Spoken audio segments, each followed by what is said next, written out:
बिस्मिल्लाहिर्रहमानिर्रहीम। अस्सलाम वालेकुम।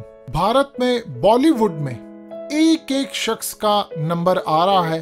बॉलीवुड इस वक्त बदतरीन क्राइसिस का शिकार है। आप सिर्फ यहाँ से अंदाजा लगा लें कि इस वक्त एक फिल्म रिलीज हुई है 83, जिस पर जो लैंडिंग कॉस्ट आई है वो 300 करोड़ पे आ चुकी है। वेरियस रीजंस की वजह से, जो असल में भारत के 1983 वर्ल्ड कप जीतने पर है, जिसकी प्रमोशन बुर्जुल खलीफा पर जाकर की गई। और हालत यह है कि भारत में बॉलीवुड इतनी बुरी तरह क्राइसिस का शिकार हुआ है कि हालिया चंद दिनों में सिर्फ ये फिल्म 50 करोड़ क्रॉस कर पाई है। और इसके बाद जब वो 300 करोड़ क्रॉस करेगी फिर जाकर उनका प्रॉफिट शुरू होगा, जो कि एक नामुमकिन सी बात है।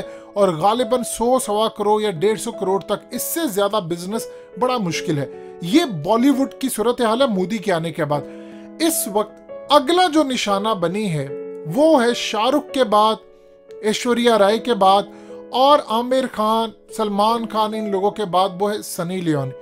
सनी लियोनी ने असल में हालिया एक गाना उन पर फिल्माया गया है। इस वीडियो की अहम डिस्कशन चलती रहेगी, लेकिन इससे पहले आप वीडियो को लाइक करें, हकीकत टीवी को सब्सक्राइब कर लें और बेल आइकन पर जरूर क्लिक करें, जिसका नाम है मधुबन में राधा नाचे। ये असल में अगर आपने देखा हो तो भारत की कई फिल्मों के अंदर राधा और कृष्णा की एक स्टोरी आती है कि उनके ट्रेडिशन का हिस्सा है। आपने एक वर्ड सुना होगा, रास लीला। ये असल में जो रास लीला होती है, ये होती है, इसको कहते हैं रास डांस। ये असल में इंडिया का जो बिल्कुल ट्रेडिशनल पार्ट है उसका हिस्सा है। मिसाल के तौर पर एक ट्रेडिशनल स्टोरी है जिसके अंदर कृष्णा के हिंदू स्क्रिप्चर में उनके बारे में, भगवत पुराना के अंदर भी, लिटरेचर गीता गोविंदा में भी, इसमें आप उनको पढ़ सकते हैं कि वो डांस करते हैं राधा के साथ और फिर गोपीज के साथ। ये उनका ट्रेडिशन चलता आ रहा है और इस पर कई दफा गाने बनाए गए। अब सूरत हाल ये हुई है कि सनी लियोनी का एक गाना आया है जिसके अल्फाज थे मधुबन में राधा नाचे। अब उन्होंने कहा है कि राधा असल में हिंदू मजहब में भगवान कृष्ण की साथी थी और ये हमारी मुकद्दस है, हमारे लिए भगवान है और इनके मंदिर है। लिहाजा आज के बाद जो पहले होता रहा 73 सालों में भारत में, वो भूल जाए। आज के बाद अगर किसी ने इसके ऊपर कोई गाना बनाया और गंदे स्टेप्स किए तो हम छोड़ेंगे नहीं उसको। यानी सनी लियोनी को कहा गया है कि इसको अरेस्ट किया जाए, क्योंकि ये एक फहश अदाकारा है और ये फहश डांस स्टेप्स कर रही है राधा का नाम लेकर। आपको उस मिनिस्टर का क्लिप दिखाने आगे जा रहे हैं जिसने धमकियां दी और 3 दिन का टाइम दिया कि 3 दिन के अंदर अंदर अगर ये गाना रिमूव नहीं होता तो फिर हम आपका जो हश्र करेंगे वो सारी दुनिया को पता। भारत में ट्रेंड ये चल रहा था कि सनी लियोनी का ये गाना प्रमोट किया सलमान खान ने, उसको भी जेल में डालो। शाहरुख को तो सबक सिखाया है, सलमान खान को भी जेल में डालो, सनी लियोनी को अरेस्ट करो।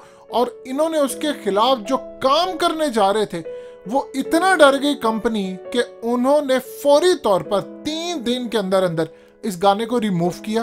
उन्होंने कहा कि हम दोबारा रीअपलोड करेंगे, जिसके अंदर इसके लिरिक्स चेंज करेंगे, इसके गाने बदलेंगे और इसका जो टाइटल है सारा कुछ वो चेंज करेंगे। अब आप सोच लें भारत के अंदर बॉलीवुड का इस वक्त जनाजा किस तरह निकल रहा है। आपको पहले ये उस मिनिस्टर का क्लिप दिखाने जा रहे हैं जिसे सनी लियोनी को किस तरह धमकी दी, फिर आपको बताते हैं कि भारत के अंदर अब खाली मुसलमान नहीं और बहुत सारे जो लोग हैं वो सोच रहे हैं कि एंड हो रहा है बॉलीवुड का, इन्वेस्टर्स भाग रहा है मोदी की वजह से, कि मामला हो गया खतरनाक, हमारे यहाँ पर पैसे पूरे नहीं हो रहे, हमें जाना चाहिए। पहले आप ये क्लिप देखिए फिर आपको बताते हैं। और साकिब ने उसे बनाया।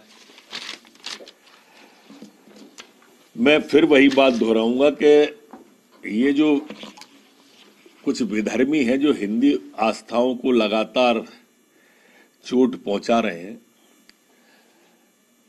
ये राधा भी हमारी, कृष्ण भगवान, राधा माँ, ये हमारी भगवान ही है। अलग से इस देश में राधा के मंदिर हैं, माँ राधा की पूजा होती है। ये साकिब तोसी जो है ना, एक आध गीत अपने धर्म पे बना सकते हैं ऐसा? हमारे धर्म की आस्था, हमारी आस्थाओं पर चोट जरूर पहुंचाती हैं। मैं सन्नी लियोनी जी से, साकिब तोसी जी को हिदायत दे रहा हूं कि समझें और संभलें। विधि विशेषज्ञों से राय लूंगा। 3 दिन में अगर इनने माफी मांगी या हटाया नहीं उसे, तो हम कानूनी कार्रवाई इन पर कर देंगे। सनी रेवेन्यू को लेकर जो कल चेतावनी दी थी, उसके बाद कहा है कि 3 दिन के अंदर गाना चेंज किया जाएगा, बदल दिया जाएगा। अब कह दिया कि बदल दिया जाएगा, चेंज कर दिया जाएगा, अच्छी बात है, इससे इस मामले का पटाक्षेप हो जाता है। लेकिन हम लगातार डाबर को भी, उन्होंने भी बदला, सब्यसाची मुखर्जी, तनिष्का, अब ये सनी लियोनी जी। मेरा कहना है कि ऐसा होना ही नहीं चाहिए कि खेद व्यक्त करना पड़े या माफी मांगनी पड़े या हमको कानूनी कार्रवाई करनी पड़े। आप किसी की भी भावना को आहत होने का अपने कार्यक्रमों में प्रसारित न करें, न इस तरह के गाने बनाएं, न फिल्मांकन करें। अभी हम इस मामले में अभी तक तो चेतावनी दे रहे हैं जिससे आप हटा रहे हो। आगे पुनरावृत्ति अगर किसी ने भी की तो हम चेतावनी भी नहीं देंगे, सीधी कार्रवाई करेंगे। आपने क्लिप देखा, अब आप देखिए कि आम शख्स से धमकियां नहीं दी जा रही, वहां पर एहतजाज हो रहा है, वहां पर कहा जा रहा है कि इसको अरेस्ट करो, इसको मुल्क से निकालो। आप जानते हैं कि वो कैनेडियन है सनी लियोनी, और उसका असल नाम जो है वो करणजीत कौर है। वो पहले फहश फिल्मों में काम करती थी, और असल में जो सनी लियोनी उनका स्टेज नाम है। तो इस सूरत हाल के अंदर आप देखेंगे भारत में सबसे ज्यादा इनकी फिल्में आज भी देखी जाती है। इनको फिल्में छोड़े अरसा हो गया है, ये फर्स्ट फिल्मों में काम नहीं करती, लेकिन सबसे ज्यादा भारत में देखी जाती है। यानी वो सब देख रहे हैं, छुप छुप कर। इनके मिनिस्टर्स भी देख रहे होते हैं बीजेपी के, और इवन के कांग्रेस से लेकर तमाम लोग इनकी फिल्में देख रहे होते हैं। इनको प्राइवेट पार्टीज में बुलाते हैं, इनसे सारे काम करवाते हैं। लेकिन वो सूरत हाल, यानी आप देखें कि पहली मर्तबा ऐसा नहीं हुआ, ये बहुत दफा हो चुका है कि भारत में गाना गाया जाए इनके ऊपर, राधा और कृष्णा।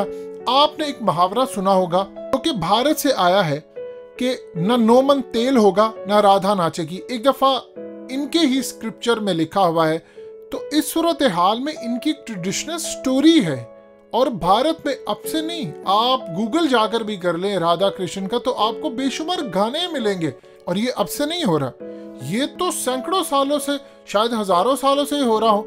लेकिन सवाल ये पैदा होता है कि अब अगर भारत में काम शुरू हो गया, देखिए आप जानते हैं इस वक्त मामला क्या है। उन्होंने कहा कि सेंसर बोर्ड को नहीं छोड़ना, यानी अब आप वहां पर मिसाल के तौर पर एक गाय है, और फिल्म में आप दिखाते हैं गांव का कोई सीन है, उसमें गाय को ले जा रहे हैं, उसको वहां पर कोई छड़ी मार देता है कि तुम दूध नहीं दे रही है, तुम जा नहीं रही आगे। जिस तरह आप देखते हैं गाय को ले जाते हुए, तो वो तो उस फिल्म के डायरेक्टर को छोड़ेंगे नहीं कि तुमने फिल्माया क्या है। अब वहां पर सूरत हाल ये हो रही है कि देखिए वहां पर मामला था बहुत ज्यादा खराब। वहां पर इस वक्त शाहिद कपूर ने अपनी फिल्म जर्सी पोस्टपोन कर दी है। वो कह रहे हैं कि अब दिल्ली में फिर थिएटर बंद हो रहे हैं कोरोना की वजह से। 2 साल कोरोना के बाद OTT प्लेटफॉर्म पर फिल्में आई, लेकिन जाहिर सी बात है उनकी जो कॉस्ट होती है उनको वो पैसे नहीं मिल पाते। आप सोचिए कि आज से कुछ साल पहले सलमान खान की एक फिल्म आती है और वो आकर एक दिन में 50 करोड़ से ज्यादा का बिजनेस करती है। अभी सूर्यवंशी आई, उसने आकर 25 करोड़ से ज्यादा का एक दिन में स्टार्ट में बिजनेस किया, फिर आगे बढ़ी। लेकिन भारत की फिल्में नहीं चल पा रही, यानी ना 83 चली है, ना कोई और चली है, ना पुष्पा वहां पर चल पा रही है। जितनी डिमांड थी कि बाहुबली का रिकॉर्ड तोड़ेगी, लेकिन वहां पर ये सूरत हाल नहीं है। उनका एक स्क्रिप्ट भी गिरता जा रहा है, उनकी क्वालिटी भी गिरती जा रही है, क्योंकि मोदी की जानिब से प्रेशर इतना है। मिसाल के तौर पर पद्मावत फिल्म बनाई, उन्होंने कहा हम छोड़ेंगे नहीं दीपिका पादुकोण को। अब दीपिका 100 दफा सोचेगी कि मैंने कोई फिल्म बनानी है, रोल करना, मैं कौन सा करूं। तो वहां पर आप अब खुलकर फिल्में नहीं बना पा रहे, जिसकी वजह से अब मिसाल के तौर पर आप आमिर खान की बना सकते हैं PK 2, आप नहीं बना सकते जिसने आपको अरबों रुपया कमा कर दिया है। तो इस सूरत हाल में उनकी बॉलीवुड की इंडस्ट्री बिल्कुल जवाल पजीर है, जनाजा निकल रहा है बॉलीवुड का। 3rd क्लास लिरिक्स आ रहे हैं स्टुपिड से, लेकिन इस सूरत हाल के अंदर उनको अंदाजा नहीं, वो तमाम चीजें बदल रहे हैं, इंतहा पसंदी को लेकर आ रहे हैं, जिसके बाद बॉलीवुड का सरवाइव करना मुश्किल है। इवन कि उससे बेहतर स्पाइडरमैन इस वक्त 200 करोड़ भारतीय तक बिजनेस करने के लिए तैयार है।